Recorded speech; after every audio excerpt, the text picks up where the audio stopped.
Telangana assembly ఎన్నికల్లో Congress party గెలిచి అధికారంలోకి వచ్చిన సంగతి తెలిసిందే. ముఖ్యమంత్రిగా బాధ్యతలు స్వీకరించిన రేవంత్ రెడ్డి ఎన్నికల వేళ ఇచ్చిన హామీల అమలు దిశగా నిర్ణయాలు తీసుకుంటున్నారు. ఇప్పటికే మహాలక్ష్మి పథకంలో భాగమైనటువంటి మహిళలకు ఉచిత ఆర్టీసీ ప్రయాణం, చేయూత పథకాలను అమలు చేయగా ఆరోగ్యశ్రీ కింద వైద్యం కోసం ఖర్చు పరిధిని 10 లక్షల వరకు పెంచుతూ రేవంత్ రెడ్డి ప్రభుత్వం 2 రోజుల క్రితమే ఉత్తర్వులు జారీ చేసింది. ఇక తాజాగా పెట్టుబడి సాయం, రైతు భరోసా నిధుల విడుదలకు ఆదేశాలు జారీ చేశారు. అలానే మరో ముఖ్యమైన హామీ అమలుకు సంబంధించి రేవంత్ రెడ్డి సర్కార్ కీలక నిర్ణయం తీసుకోనుంది. అదేంటంటే రైతు రుణమాఫీ. ఎన్నికల సందర్భంగా కాంగ్రెస్ పార్టీ రైతులకు 2 లక్షల మేరకు రుణమాఫీ చేస్తామని హామీ ఇచ్చిన సంగతి తెలిసిందే. ఇక అధికారంలోకి వచ్చిన వెంటనే రుణమాఫీకి సంబంధించి సీఎం రేవంత్ రెడ్డి కీలక ఆదేశాలు జారీ చేశారు.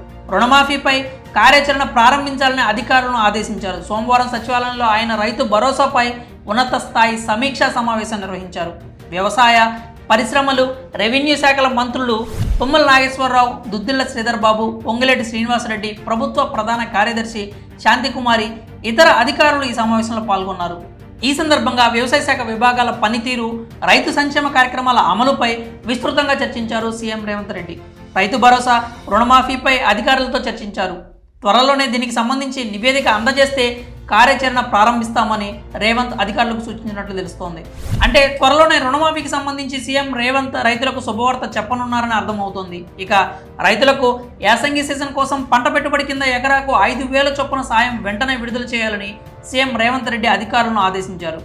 అయితే ఎన్నికల వేళ తాము రైతు భరోసా కింద ఏటా ఎకరానికి 15,000 సాయం అందిస్తామని హామీ ఇచ్చామని, కానీ దీనికి సంబంధించిన విధి విధానాలు ఇంకా ఖరారు కానందువల్ల ప్రస్తుతానికి రైతు బంధు నిబంధనల మేరకు పెట్టుబడి సాయం అందించాలని నిర్ణయించిన విషయాన్ని సీఎం తెలిపారు. ఇప్పటికే ట్రెజరీలో ఉన్నటువంటి నిధులను రైతుల ఖాతాల్లో జమ చేయాలని ఈ సందర్భంగా అధికారులను ఆదేశించారు. అంతేకాక తెలంగాణలో ఏ ఒక్క రైతుకు ఇబ్బంది కలగకుండా పంట పెట్టుబడి సాయం అందించాలన్నారు సీఎం రేవంత్.